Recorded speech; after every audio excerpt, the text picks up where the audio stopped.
So again, I want to welcome you here to Hope Church. I want to welcome you to week 4 of our Miracles teaching series. And I just believe that God has something just incredible for your life today. I want to ask you, how many of you have ever struggled with what we would call a persistent problem? How many of you could just be honest today and say that maybe you've had a problem in life that has seemed to just kind of follow you around, this kind of nagging problem that you've not been able to shake, kind of get away from? I want to talk to you today. If you've ever had a nagging problem, you've never had a situation in your life that you haven't been able to kind of break free from. Maybe you're here today and maybe you've struggled in life just with some baggage you've carried around. Maybe you've made some decisions in the past that maybe you made or somebody else made that hurt you, that caused some harm to you, that hurt your reputation, that you kind of carried around. Maybe you're here today and somebody stole your innocence from you. Maybe somebody did something to harm you, and you've carried around just that wound that hasn't been healed. Maybe somebody betrayed you. Maybe you betrayed someone. Maybe someone lied to you, walked away from you. Maybe you're here today, and again, maybe because of a decision you made in the past, some sin you were part of, maybe in some addictive lifestyle that you've been in, but just some baggage that kind of circulates. So you've never really found that freedom, that hope, that healing that you've been longing for. Maybe you're here today, maybe you're tuning in, and maybe you're skeptical that there's healing available, that there's true freedom available, that you can really find the hope that you're looking for. My prayer for you today is that if you're here today, if you're tuning in today, and you found yourself in need today, you have a need. And if you found yourself in need and you found yourself at a place where you have a desire to change, my prayer today is that you would encounter the one who desires to change you today, who desires to bring the healing and the hope and the restoration that you're longing for, who desires to heal your wounds, who wants to restore your brokenness. Whatever you've gone through, whatever you've experienced, I just believe today that the presence of God is in this place, and He wants you to have an encounter with Him today. And He wants you to find the healing that you're looking for. If you're not in this house today, I want you to know this, that the presence of God is not just held captive to places like this. You could be at home watching this message. You could be in the shower. You could be at the gym. You could be riding in the car. You could be taking a walk with your family, right? The presence of God is made available to us any moment, any point in our life. When we cry out to God, when we put our faith in Him, God is in our midst wherever we are, whatever we're going through. We serve a God today who's never once walked away from us. My prayer for you today is no matter what you've gone through, no matter what hurt you've caused someone else, no matter what fear or anxiety or stress or doubt that you've dealt with, no matter what your wound is, that you would find your hope in God and God alone today, because He is a God of miracles today.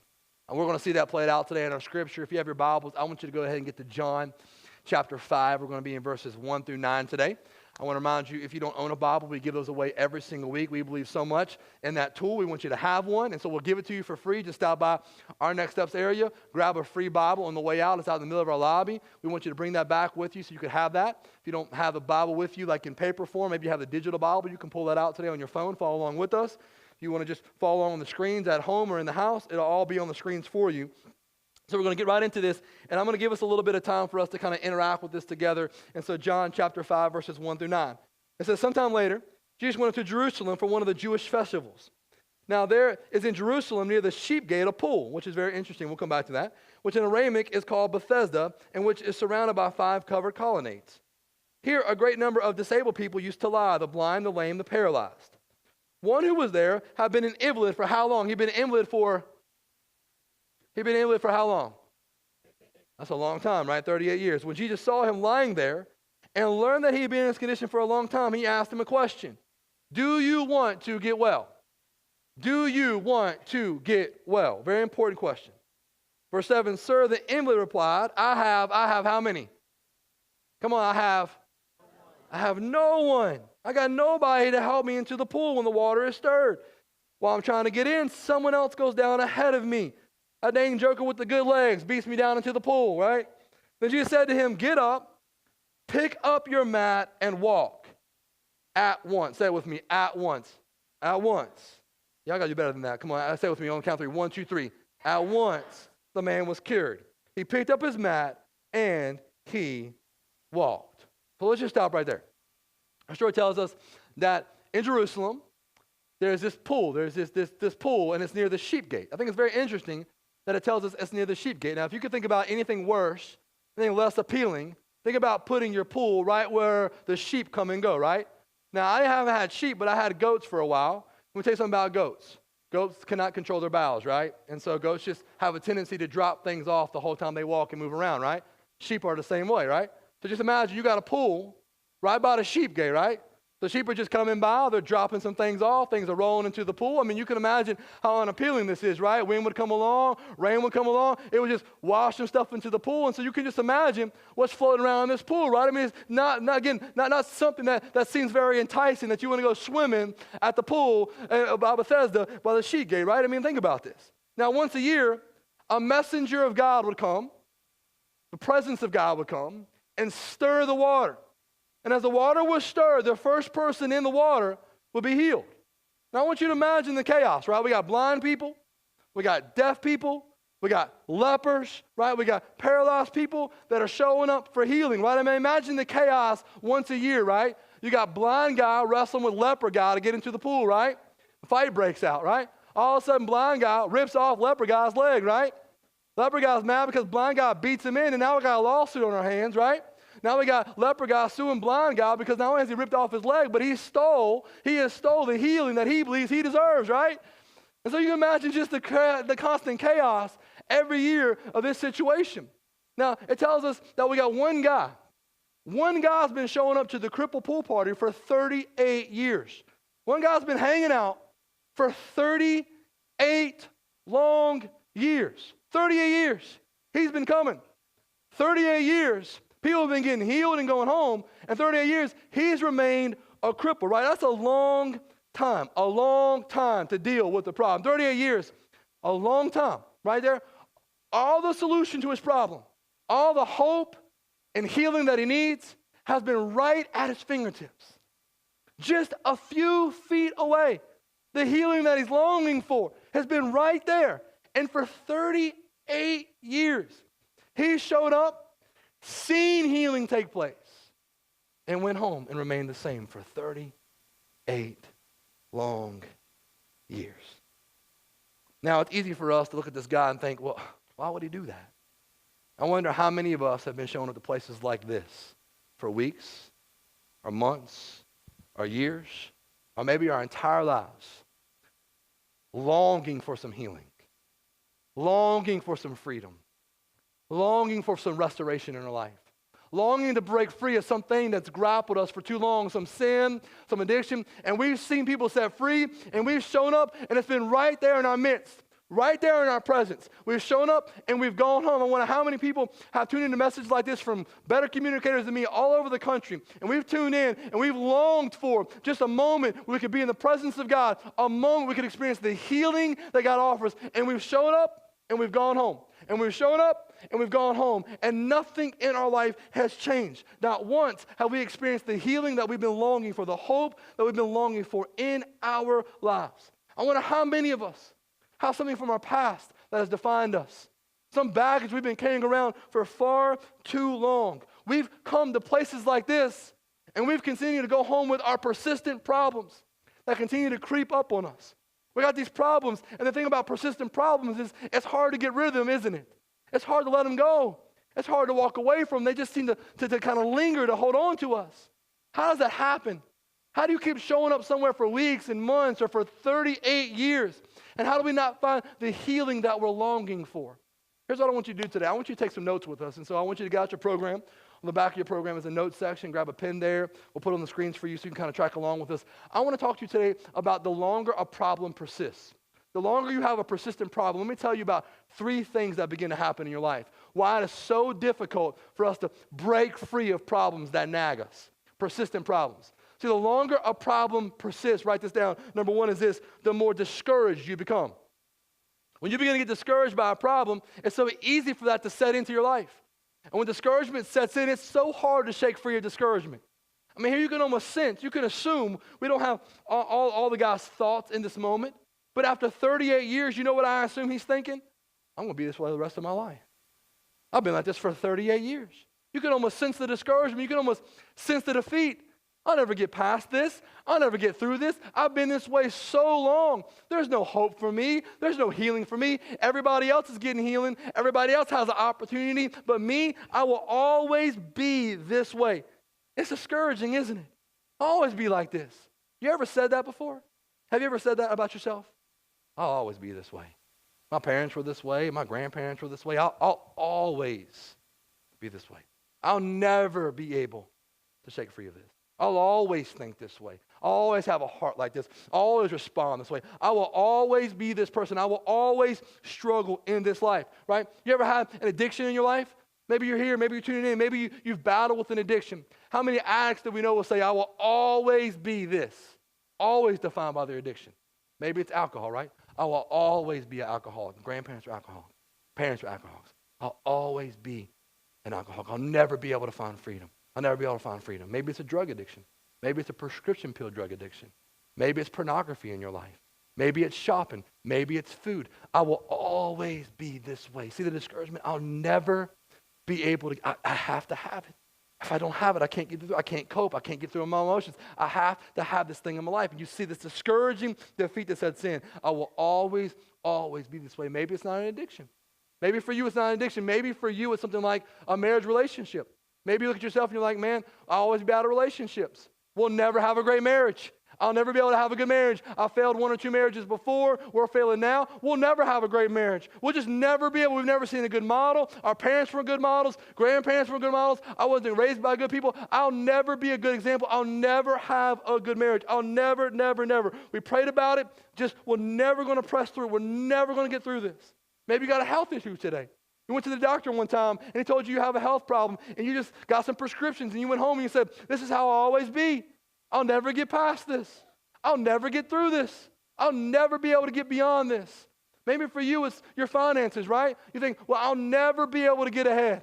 I'll never be able to have anything. We'll always be in debt. My parents didn't know how to manage money. I don't know how to manage money. I don't have a good job. I don't make a good enough income. We'll never be able to get beyond this. You see the discouragement, the defeat? Hey, I've always struggled with my weight. I'll never be healthy. I'll never shake this. I'll always be overweight. I'll always struggle. I'll always. And you see how all of a sudden this condition begins to define us.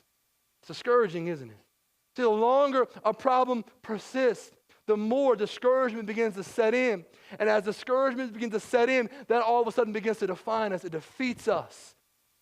And we lose hope. The longer a problem persists, number 2, you can write this down, the more excuses we tend to make. The more excuses we make. I mean, Jesus asked this man a very pointed question. He says, do you want to get well? And what's his response?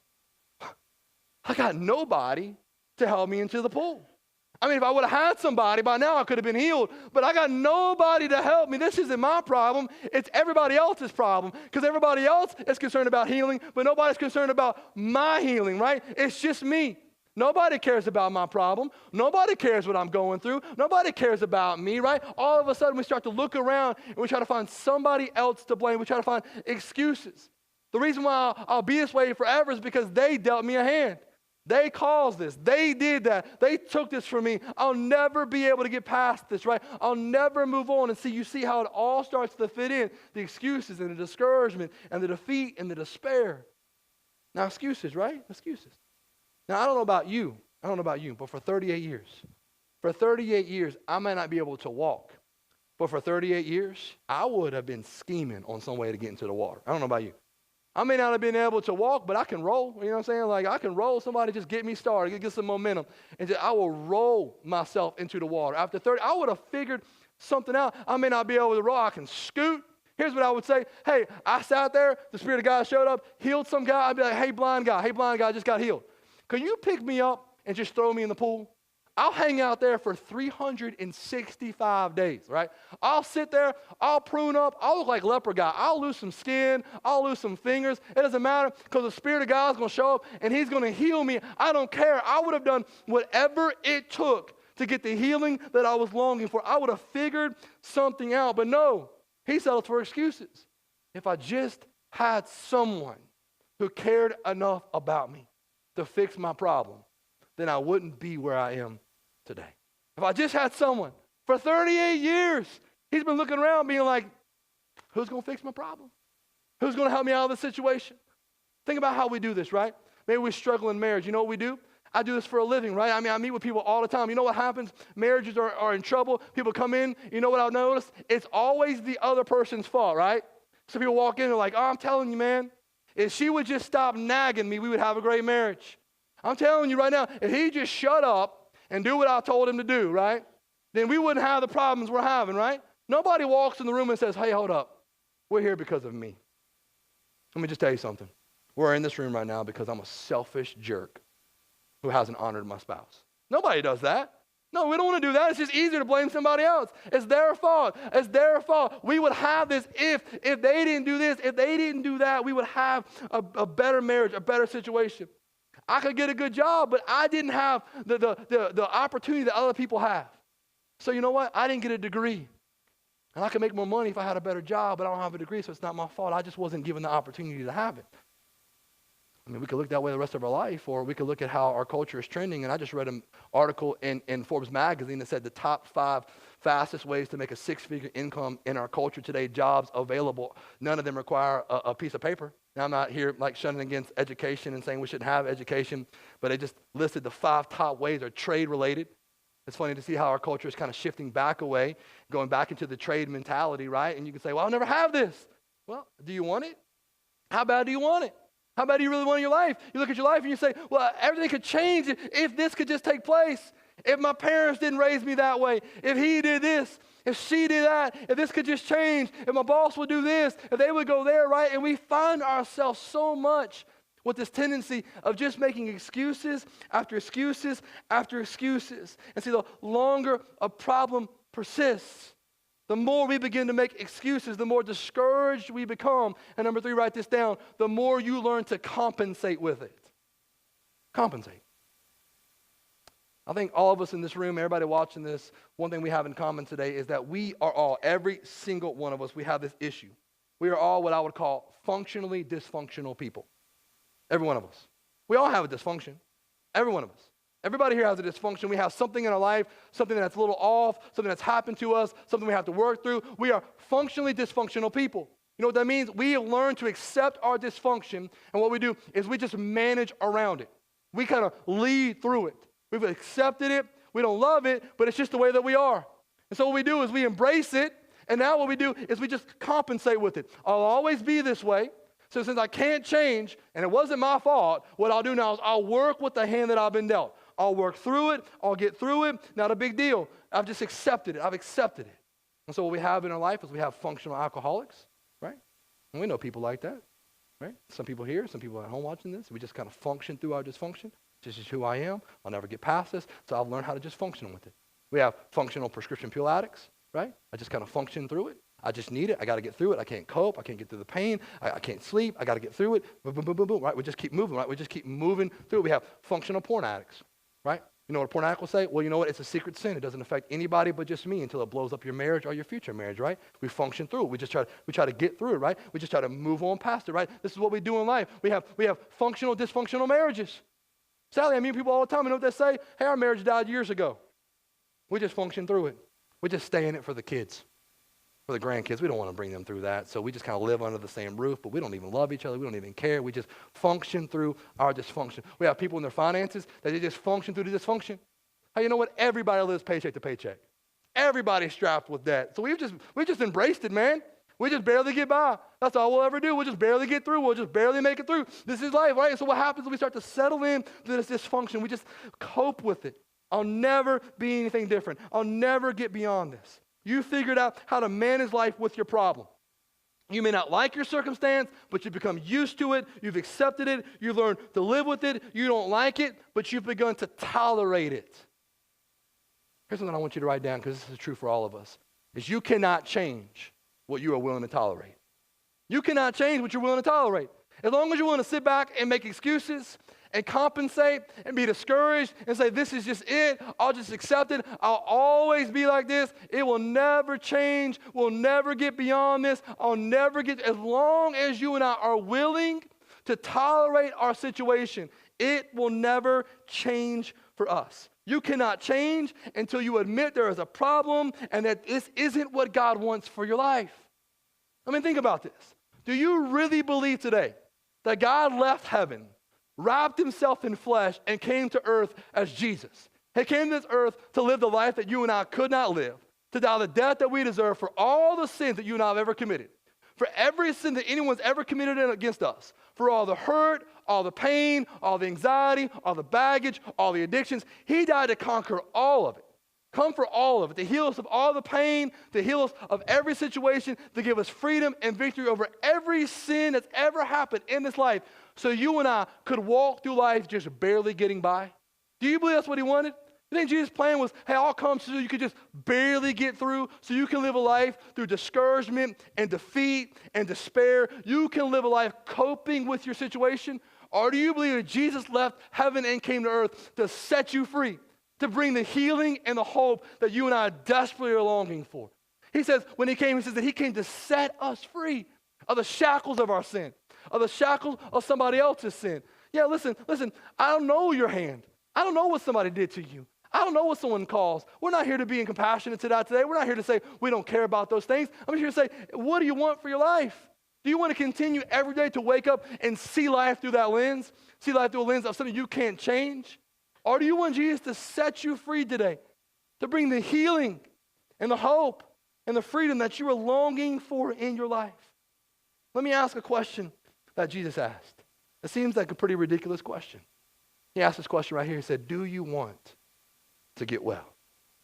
That's a really important question. You said, no, that's a really stupid question. I mean, if you ask this invalid, do you want to get well? You think the invalid's going to be like, no, I really like my situation. Love showing up to the cripple party. Love hanging out with Blind Betty and Deaf Danny. You know, we have a good time together. Just love hanging out in my disability. I'm really good. I'm good. Okay, just leave me alone. I'm good. Do you really think that's going to be the response?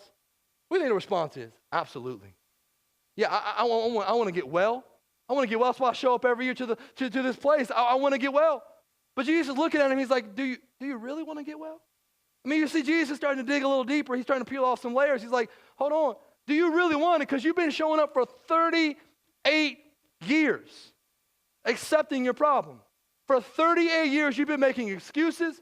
For 38 years, you've been discouraged. For 38 years, you've been compensating for your problem. For 38 long years, you've just accepted the status quo, and you're just hanging in there. I think Jesus asked a very obvious question because he knew it was a very obvious answer, and so he's digging in deeper. He's pulling back some layers, right? See, Jesus knew something in his time in ministry that has taken me a little while to begin to understand. Here's what Jesus knew, is that you can't help someone that needs help. You can only help someone that wants help. There's a lot of people that need help. A lot of things I would tell you I need help with. A lot of needs we see around our world, a lot of needs we see in our community. There are people who need help. They don't really want to change. They don't really want to get beyond their situation.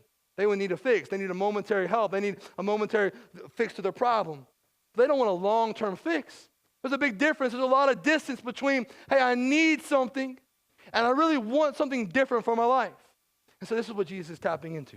He's going in deeper. He's going beyond. I know what your need is, but I want to talk about what you really want. What do you really want? See, it's really this word Jesus is tapping into, and it's this word called desire. What are your desires? What do you really desire for your life? What do you really desire for me to do in your life? See, I believe I would ask this question this way. I'm not trying to fix what Jesus said, but I think this is what Jesus was getting to. He says this, do you desire to get well? Do you really want it?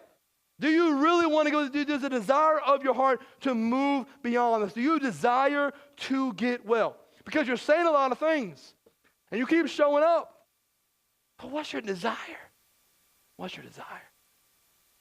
See, I think for Jesus in this moment, he's asking this man, do you really have the faith to believe that you could move beyond this? Do you have the faith to believe that you could ever find the healing that you're looking for? See, if I were to ask many of you that, you'd say, well, yeah, I believe that Jesus possesses it. Then I would say, well, how come you never stepped into the healing that Jesus wants to give you? The hope that he wants to bring to you? See, this is really about faith. And I'll tell you, and I would argue all day long, that I think the biggest hindrance to our faith is the familiarity, things that are familiar. You know what keeps us from believing that God could do something more? Because we've accepted what is, right? So we look at ourselves and we say, well, I've been this way for 38 years. I can't change. I'm familiar with this. I'm familiar with my disability. I'm familiar with my condition. I don't like the arguments in our marriage, but you know what? I'm familiar with it. You almost begin to find comfort in it, don't you? Hey, no, I don't love this addiction, but it brings me comfort. And so when I'm having a bad day, a rough moment, I can always run back to what is known, right? I can always run back to the familiar. I can always run back to what I've always known, right? One thing I know about God is always calling us to take steps of faith. You know what faith is? Faith is literally moving away from the familiar and moving into the unknown, right? So when God is calling you and saying, I want to pull you away from what you know. Yeah, the last 30 years have been this way. Yeah, the last 20 years have been this way. Yeah, the last year of your life has been this way. I'm pulling you out from what you know. And I want you to put your faith and your trust in me of what I'm capable in your life. See, the reality today is that your healing and my hope and my freedom and your healing and your hope cannot begin until your desire for hope and your desire for healing and your desire for freedom becomes greater than your disability. I don't want to be this way anymore. I'm sick and tired of being sick and tired. I'm sick and tired of living like this. I'm sick and tired of having this argument. I'm sick and tired of seeing people this way. I'm sick and tired of running back to this addiction. I'm not doing it anymore. I believe that my God has something far greater for my life than just this situation. So let me ask you a question. Do you desire to be well? Do you? Do you?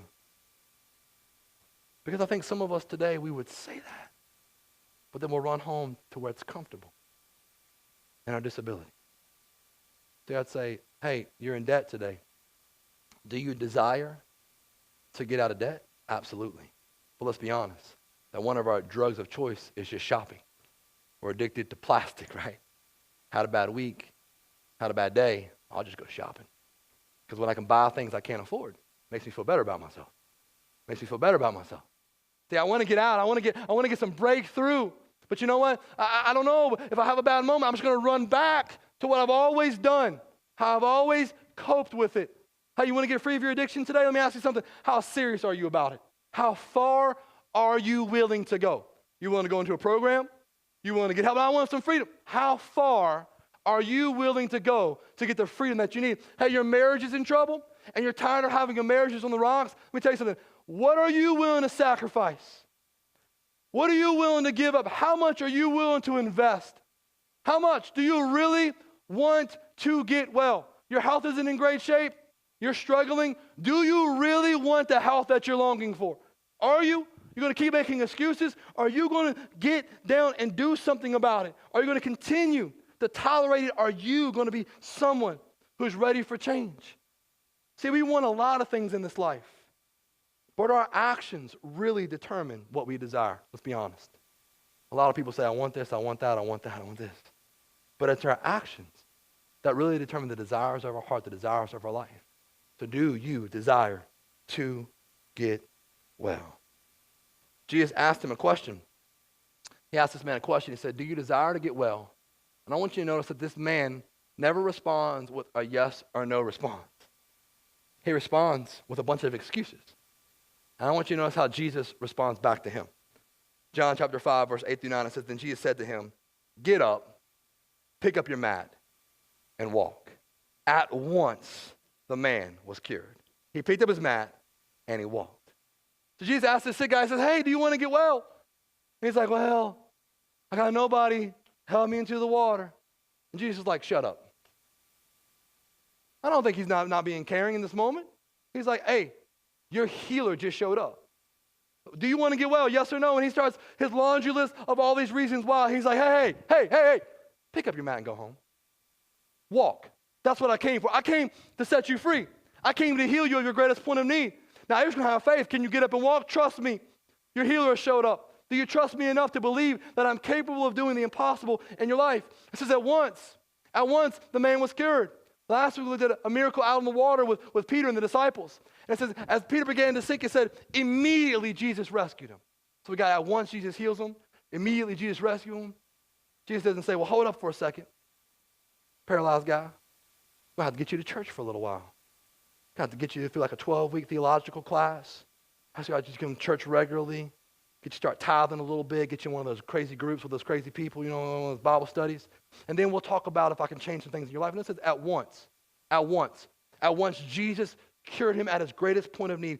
Cured him of this thing that had ailed him for 38 years of his life. This is what is so awesome about a relationship with Jesus. Jesus did for this man what he could not do for himself. He does for this man what he didn't even ask Jesus to do for him. That's why the greatest priority in our lives is to have a personal relationship with Jesus, to give your life to him, to know him, for him to know you, for you to trust and to put your faith in him. See, you get close to Jesus. You have an encounter with Jesus. And he will do things in your life that you didn't even expect him or ask him to do in your life. This is the great part about Jesus. You begin a relationship with Jesus, and he will heal areas of your life that you didn't even know needed to be healed. He will mend wounds and brokenness in your life that you didn't even know were broken. He will do things in your heart and in your life that you didn't even ask him for. That's who he is. You get into a relationship with Jesus, and he will repair you from the inside out. All the damage that's been done to you by yourself or someone else, Jesus will begin the repairing work in your life if you allow him to. That's why that relationship is so important for you and I to have with him. You press into Jesus. He'll change your heart. He'll change your actions. He'll change your words. He'll change how you see people. He'll change how you communicate with people. He will change every facet of your life. That's the incredible grace of Jesus. See, we're just like this invalid, this paralytic man, right? This guy didn't do anything to deserve this healing. He didn't even do anything. He just made a bunch of excuses about why he couldn't be healed. And yet Jesus, in his great grace, heals this man anyway. This man says, I can't get into the pool, Jesus. I don't have the ability to get there. Do you think Jesus in this moment is like, oh, I had no idea you were a paralyzed man for the last 38 years. I had no idea you had a disability. I had no idea. I had no idea what your ailment was. No, Jesus looks at this man, and I want you to write this down. He says this. He says, I'm not interested in your abilities. I'm interested in your desires. I didn't show up thinking you were able. I knew you weren't able.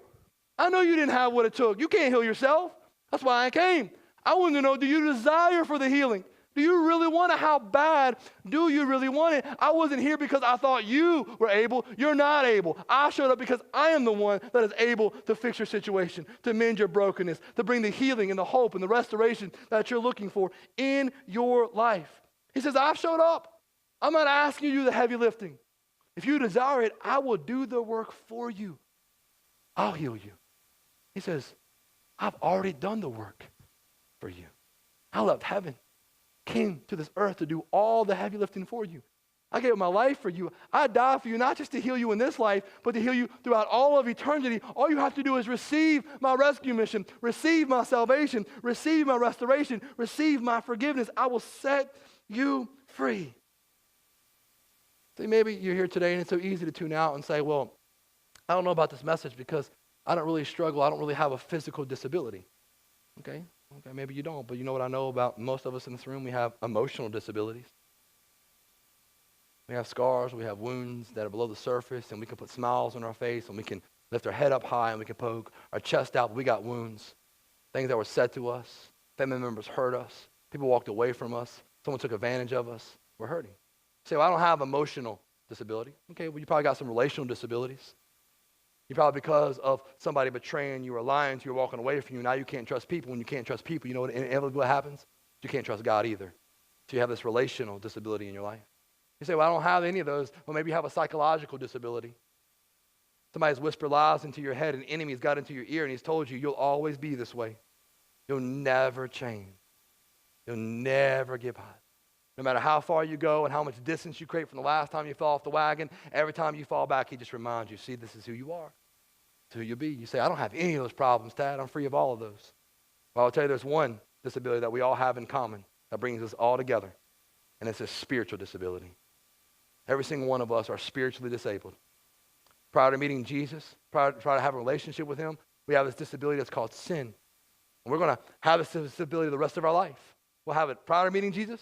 We'll have it even after we meet Jesus. Right? We'll continue to sin. We'll struggle with sins. Every one of us in this room, everybody watching this message, we will all struggle with this disability of sin. And when Jesus came to set us free of our disability, to heal us of the punishment that you and I deserve. He took on the punishment. He took on the wounds. By him taking on the wounds, he set us free from what we deserve for the sins that we've committed in this life. He wants to know one thing. Do you desire a relationship with the one that has come to set you free? For 38 years, this man has been in need of change for his life. For 38 years, he's grappled with this disability in his life. He's struggled. He's battled. He's believed he'd never get past this. And Jesus shows up, and everything changes. And think about this. One moment in the presence of Jesus changes this man's life for all of eternity. That's the power that Jesus wields. That's the power that he possesses. One moment in the presence of Jesus, and he can change everything about your life. Everything you did is screwed up, and everything that somebody else did is screwed up. In one moment, in the presence of Jesus, can change everything in your life. It can begin a journey towards the freedom, towards the hope, towards the truth of God that you've been desperately searching for. Listen, God never asked you to do it. He said he would do it. He already knows our disabilities. He tells us in John 15:5, he says, apart from Jesus, we can do nothing. That's what he tells us. He knows our disabilities. We can do nothing apart from him. But he comes back in Philippians 4:13, he says, but we can do all things through him who strengthens us. You see that? He said, you can do nothing without me, but you can do all things through me, right? This is the God that we serve. This is what he's capable of. Jesus looks at this man. He says, I want you to have the faith to believe that you can get up off your mat and you can walk away from here a new person. Now, let's be honest. This man could have sat there on his mat and being like, shut up. A lot of guys have been coming through here talking about healings. A lot of people have been promising a lot of things over my life. I'm just going to sit right here. I firmly believe in this moment, as Jesus was passing through, this is the moment he's saying, hey, right now, get up and walk. You can choose right now not to, but when I leave, you're going to stay just like you are. This is an opportunity for you to get up and walk away. Now, this man had to take a faith step, didn't he? He had to take his first step of faith, was looking at Jesus and saying, maybe this guy is the real deal. Maybe he's capable of doing what he says he does. And he gets up and he takes this step of faith in his life. And he was set free. He was healed. Jesus didn't want his excuses. Didn't want to hear about all the laundry list of problems. Jesus simply wanted his faith. What seems impossible in your life today? Take a step of faith today. Nothing is impossible for God today. You can choose today to leave here and continue to function in your dysfunction. Or you can choose today a life and a journey towards freedom and hope and restoration in Jesus today. Do you desire to be set free? Let's pray together. God, today, we are so appreciative of the fact that you are not some uninvolved God who doesn't care about what we're going through, who doesn't care about our disabilities and our problems and our hurts and our pains and our insecurities and our fears and our doubts and our problems and our worries and our addictions and our sins.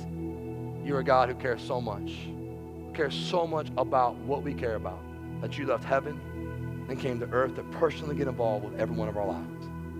You're a God today who doesn't want us walking around discouraged and defeated. You're a God today who wants us to claim victory that is found in you and you alone. I wonder for just a moment, with nobody looking around, whether there be somebody here today who would say, you know what, Tad, for a great deal of my life, I've been carrying around some burdens in my life, some struggles in my life, some things that happened to me, some decisions I made that were done to me, some painful things, some things that cost me, some anxiety, some fear, some doubts. I don't know what it is, a marriage situation, a situation with a child, a financial situation, a health situation. And I've been carrying it around for far too long. And today's the day where I want to begin to step in towards the freedom and the healing that God wants to give me. I just wonder if somebody would slip their hand up today and just say, you know what, Tad, that's me today. That's me today. I just want to get honest. I got some stuff in my life that's not been good. It's not been pretty. I have some areas of my life that I need some restoration in today.